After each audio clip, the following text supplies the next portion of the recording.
Salut les mecs, on se retrouve pour une petite vidéo histoire de faire un petit point avant les Worlds. On va parler de presque toutes les équipes et de toutes les phases du tournoi. On va faire des sortes de pronostics, plutôt des réflexions sur les équipes, comment je les vois performer, qu'est-ce que je m'attends pas à voir. On va surtout se concentrer sur les Worlds, quelles équipes peuvent gagner, peuvent pas gagner, peuvent être dangereuses, peuvent être pas dangereuses.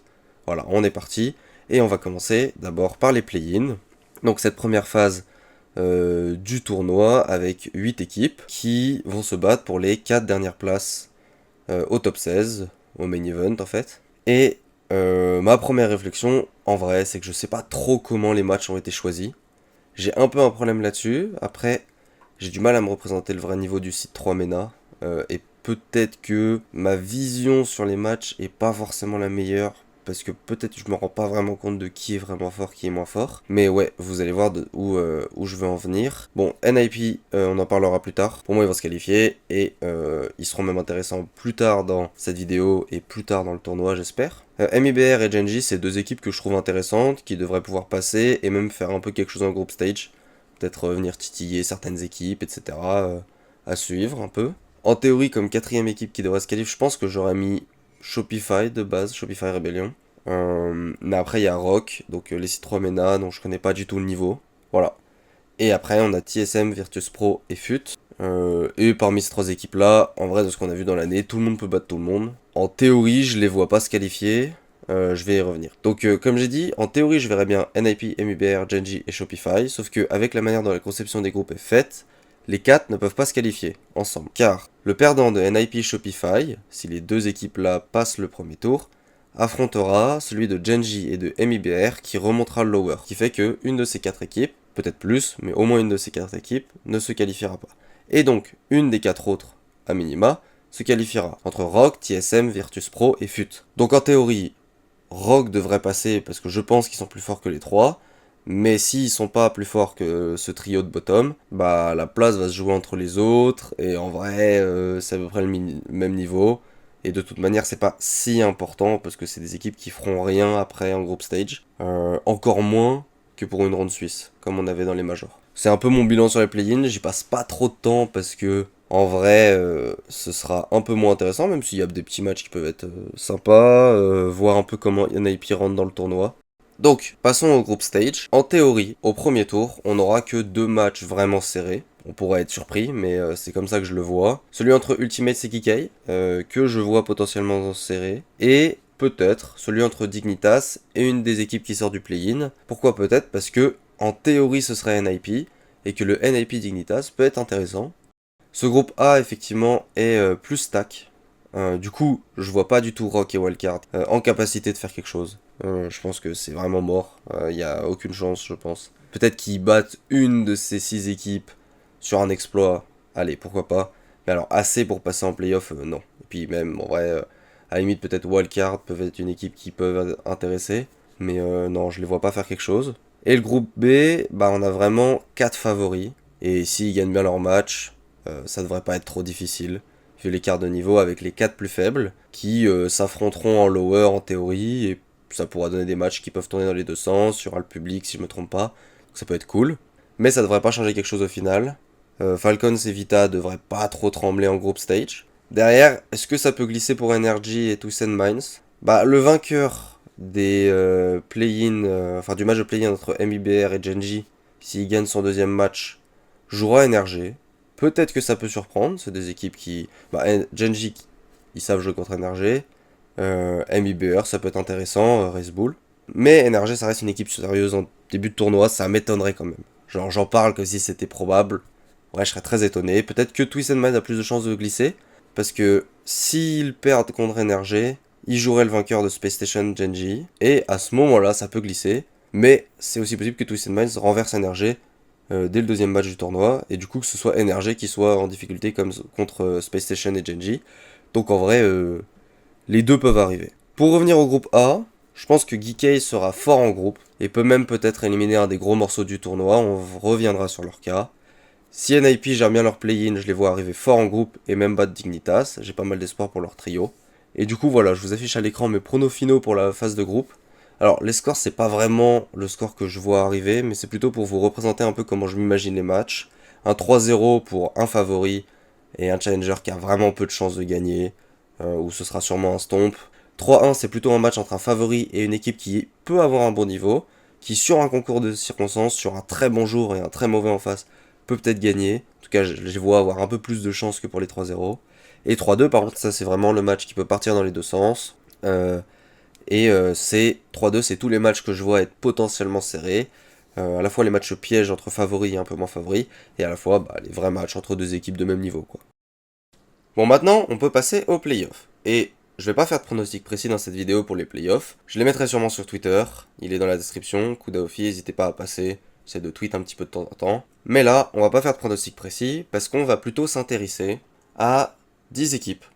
J'ai choisi 10 équipes que je trouve quand même assez intéressantes. Donc c'est même un peu plus que les playoffs, mais voilà. Et on va s'intéresser à qu'est-ce que ces équipes ont montré, qu'est-ce qu'elles peuvent montrer, quelle est leur capacité à mettre en difficulté les favoris, leur capacité à peut-être même gagner les Worlds pour certaines. Ces équipes elles vont être divisées dans des catégories par rapport à ces critères, et plus on avance dans la vidéo, plus on s'approche de celles qui ont des chances de gagner. Donc effectivement, je ne m'attends pas à ce que The Ultimate soit capable de faire un bon tournoi. Et personnellement, j'imagine qu'ils sortiront probablement avant les playoffs, vous l'avez vu sur les pronostics des group stage que j'ai montré avant. L'équipe est tout simplement pas assez forte. Alors oui, ils ont fait finale de Major, mais aujourd'hui, je les pense pas capables de battre NRG, Falcons, Vita, KC, si ces équipes jouent à leur vrai niveau. Ou en tout cas, presque à leur vrai niveau. Et je les vois même pas battre Dignitas ou Furia, même si les matchs pourraient être un peu plus serrés. C'est probablement la pire équipe des 10 que je garde, quand celles-ci jouent à leur niveau moyen. Mais elles font partie de cette première catégorie, des équipes qui sont capables du pire comme du meilleur. Et c'est pour ça que on peut pas être sûr que Ultimates ne fera rien du tournoi. C'est pour ça que j'ai décidé de parler de 10 équipes et pas de 9, j'aurais pu les enlever. Ils peuvent sortir une ou deux grosses équipes. Ensuite, toujours dans cette catégorie des équipes capables du pire contre du meilleur, donc il y en a 4, il y a Ultimates, et maintenant, je vais parler de Twisted Minds.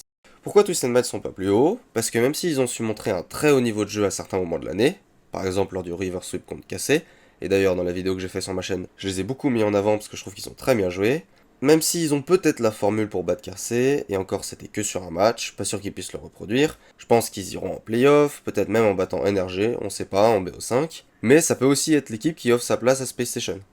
Pour Dignitas, c'est compliqué. Évidemment, il y a cette défaite face à Geekei à l'eSport World Cup, qui joue dans cette place assez basse, et oui, ils ont fait finale de Major, mais je les trouve pas si forts que ça contre les équipes qui ne sont pas Vita et dans une certaine mesure cassés. Ils sont très forts contre Vita, ils ont le bon plan de jeu, ils ont pu créer des difficultés à casser, mais en vrai, ça s'arrête là. Je pense qu'ils ont l'habitude de jouer ces équipes, donc ils ont su trouver la recette pour les mettre en difficulté, mais contre des équipes inter ou dont ils ont moins l'habitude, je les trouve en difficulté. Et notamment, ils vont jouer en théorie potentiellement NIP, avec le nouveau roster NIP, ça peut être un match qui met en difficulté Dignitas, et ça m'étonnerait pas tant que ça. Passons à Geekei, qui, en termes de performance, feront peut-être moins bien que Dignitas, mais ils les ont battus à plusieurs reprises. Et dans cette catégorie des équipes capables du pire contre du meilleur, Geekei, c'est vraiment l'exemple parfait. C'est l'équipe qui peut vraiment perdre contre tout le monde, mais aussi gagner contre tout le monde. Ils ont sweep cassé en début de saison, ils ont battu Vital à l'eSport World Cup. Pourquoi pas peuvent-ils aller, comme l'année dernière avec Oxygène, sortir un ou deux des potentiels favoris. C'est pour ça que je les mets aussi haut. C'est vraiment l'équipe qui, à leur pic, a peut-être le plus haut niveau des 4 que je viens de citer. Mais peu importe qu'ils éliminent, je serais pas étonné, comme je l'ai dit, mais je les vois pas gagner le tournoi. Et c'est pareil pour les 3 équipes que j'ai citées avant, c'est des équipes que je trouve potentiellement intéressantes, peuvent venir éliminer un ou deux des favoris, mais ils gagneront pas le tournoi. Maintenant, on va passer dans une deuxième catégorie, des équipes qu'il faut considérer potentiellement pour la victoire finale, même si, selon moi, elles iront pas au bout. Et l'exemple parfait de cette catégorie, c'est Furia. J'aurais très bien pu les mettre dans la catégorie précédente. Parce qu'il y a un peu ce côté. D'un match à l'autre, ils peuvent faire un match exceptionnel et un match vraiment moins bien. Mais, par rapport à l'histoire de cet org, par rapport à ce roster, qui a fait beaucoup de top 4 récemment, c'est intéressant de les mettre dans à considérer. Il faut les considérer pour la victoire finale, ils peuvent faire de belles choses, c'est une équipe avec un niveau moyen plus élevé que celle dont j'ai parlé avant, Mais je pense que la région SAM dans sa globalité perd en niveau et je vois pas Furia aller très loin dans le tournoi. Top 6 serait bien, top 4 vraiment bien et top 2 un exploit. C'est pour ça que je les mets à ce 6ème tier. On peut maintenant parler de NRG. En théorie, je devrais les mettre tier 4, donc le tier de la place d'après. Mais voilà, ok le top 4, en arrivant au tournoi, semble être NRG, Vita, Falcons, KC. Ils ont un très haut niveau moyen, ils peuvent être très forts. Je les vois plutôt comme un gatekeeper des équipes capables de gagner une LAN. Tant que tu ne bats pas NRG, tu ne peux pas espérer gagner une LAN. Je les mets pas plus haut, car je les vois pas battre le top 3, tout simplement. Et même s'ils sont théoriquement dans le top 4, ils ne sont qu'au tier 5 chez moi, car dans les équipes à considérer, j'ai envie de mettre une autre équipe devant NRG, c'est les NIP. Là, je suis pas très objectif. J'ai attendu toute l'année l'éclosion de cette équipe. Oski, c'est un joueur que je trouve très fort. Nas, il a un immense potentiel, mais il n'arrivait pas à trouver le bon équilibre avec Itachi. Maintenant, il joue avec Radozin, et sans vouloir entrer dans le débat de qui est le meilleur entre Rado et Itachi, ça n'a aucun intérêt, le style de jeu convient beaucoup mieux avec le trio actuel, et je le pense depuis l'annonce de l'arrivée de Radozin. Ce tournoi, Last Chance Qualifier, a plutôt validé ce que je m'attendais à voir. Après, honnêtement, je suis pas très objectif, j'adore Radozin, en tant que joueur et en tant que coéquipier par rapport à ses mates, c'est vraiment, je pense, un profil exceptionnel. C'est le meilleur facilitateur au monde selon moi. Et même si certaines équipes semblent se passer de ce genre de profil récemment, exemple de KC et dans une certaine mesure Falcons, c'est toujours un rôle qu'on demande à un joueur. Chez KC, ça peut être principalement Atto dans les phases offensives, mais pas toujours. Probablement que NIP fera moins bien que top 4. Et peut-être que j'ai tort dans les mettre si haut, ils peuvent même sortir en groupe, et ils vont peut-être être inconstants, comme ceux de la catégorie précédente ou encore de la catégorie d'avant, mais j'ai le sentiment que l'équipe peut être très forte, et faire un top 6, voire un top 4. Maintenant, on va passer aux équipes réellement capables de gagner le tournoi. Pour ces trois équipes-là, je ne serais pas étonné de voir ces équipes dans le top 4, en demi-finale. Même si l'affrontement en groupe entre Vita et Falcons définira peut-être tout le tournoi d'une de ces deux équipes, puisque le perdant des deux devra se qualifier par le lower bracket, mais en plus sera directement en lower bracket pour les playoffs. Dans les trois équipes qui me restent, on a deux équipes qui sont de vrais candidats à la victoire finale. Et ça tombe bien, car ces deux équipes vont s'affronter tôt dans le tournoi, c'est Vitality et Falcons. Je viens d'en parler, et on va continuer d'en parler, ces deux équipes qui sont très compliquées à départager. Falcons a gagné le dernier Major, a battu Vita en petite finale de l'WC. De l'autre côté, Vita, dont on a déjà parlé sur la chaîne, n'hésitez pas à aller voir la vidéo, elle détaille tout ce qu'on peut espérer de Vitality pour les Worlds. Malgré les deux défaites en Game 7 contre Kikei et Falcons, je vois Vitality favori contre toutes les équipes des Worlds, sauf 3 d'entre elles. KC et Dignitas, le plan de jeu pour contrer Vitality, et Falcons qui me semble à peu près au même niveau. Falcons me semble aussi très fort. L'équipe qui permet, quand elle affronte KC, de donner les matchs avec le plus haut niveau de Rocket League mondial. Il y a peut-être que KC qui est vraiment favori contre eux. Et pourtant, je ne les donne pas grands favoris contre Vitality. Je pense que même si les deux équipes s'affrontent en groupe, l'équipe française s'en sortira, car Vitality monte toujours un meilleur niveau en groupe, et ça ne m'étonnerait pas qu'ils s'en sortent. Par contre en playoff, ça pourrait être très différent. Si on doit donner des pourcentages de chances de gagner les Worlds aux trois équipes que je vois capables de gagner, et si l'équipe dont on va parler juste après a 50% de chances de gagner les Worlds, alors pour Vitality et Falcons, c'est 25-25. C'est juste une image. C'est-à-dire que Vitality Falcons, pour moi, c'est vraiment la même capacité à gagner. Tout dépendra de l'arbre qu'ils auront, des adversaires qu'ils auront et de la forme du jour. Mais notre grand favori a-t-il vraiment 50% de chance de gagner les Worlds? Est-ce définitivement l'année de la Carmine, vainqueur de l'OWC, du premier Major, de 4 des 6 régionaux européens? Comment ne pas y croire? On a beaucoup parlé de Carmine sur la chaîne. J'ai répété que si Carmine gardait ce niveau, les Worlds seraient gagnés. Et j'ai aussi pointé les légères ouvertures que l'on a vues suite au BO contre Twist Minds, dans une analyse détaillée que je vous conseille. Alors quel bilan? Bah oui, évidemment qu'ils sont favoris. Si Vita et Falcons sont les deux candidats principaux, alors sur l'année, KC à 100% de win rate contre ces deux équipes. Oui, Carmine est censé gagner les Worlds. Mais sur Rocket League, plus que sur tout autre jeu, la forme du jour peut tout changer. KC peuvent-ils perdre contre Dignitas ou Geekei comme c'est déjà arrivé? NIP peuvent-ils les surprendre? Que dire de Vitality, qui n'ont pas affronté KC depuis le 31 mai, et jamais en LAN cette saison? Les Falcons peuvent-ils remporter une nouvelle LAN? Ou alors une autre équipe arrivera-t-elle à créer la surprise? Il y a beaucoup de questions, et rien ne garantit que KC gagnera. Mais évidemment que c'est les grands favoris, et j'ai même pas besoin de détailler pourquoi, ça paraît évident au vu de leur saison. Tout peut être à prévoir, et nous aurons la réponse le 14 septembre, à Lyon, dans la plus grande ambiance qui n'ait jamais accueilli un match de Rocket League.